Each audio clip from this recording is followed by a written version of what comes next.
This week's Torah portion is about the story of Yosef and his brothers. Just imagine for a second what it would be like to be that little boy with 10 older brothers who hate you and want you dead. Imagine that day where they grab you by the arms and they literally throw you into a pit. Imagine landing at the bottom of that pit and looking up at your own flesh and blood, standing there at the edge of this pit looking down at you and leaving you to die.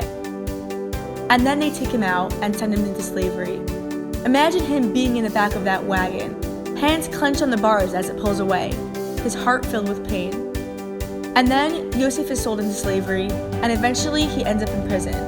And after 22 years of not seeing his brothers, the big day finally arrives. His big brothers show up and they don't recognize him. And they say, "We're here, we need help. Our father is older and we need to bring him food."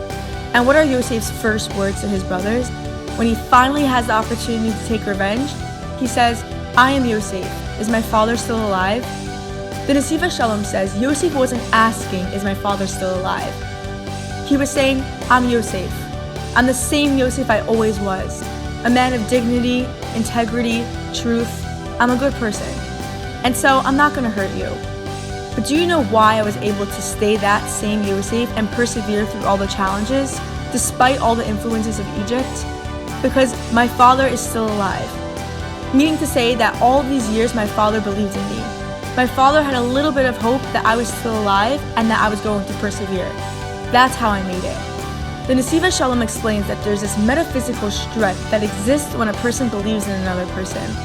It sends them a spiritual rope to pull onto, regardless of what every single one of us is going through.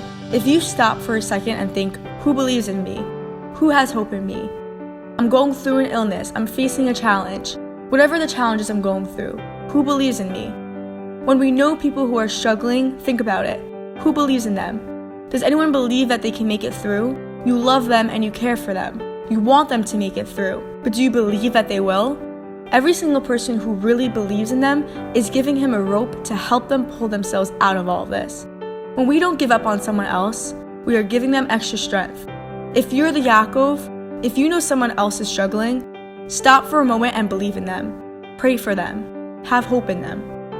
If you're the Yosef, if you're the one that needs strength, think of all the people that believe in you and pull onto that rope and rise up.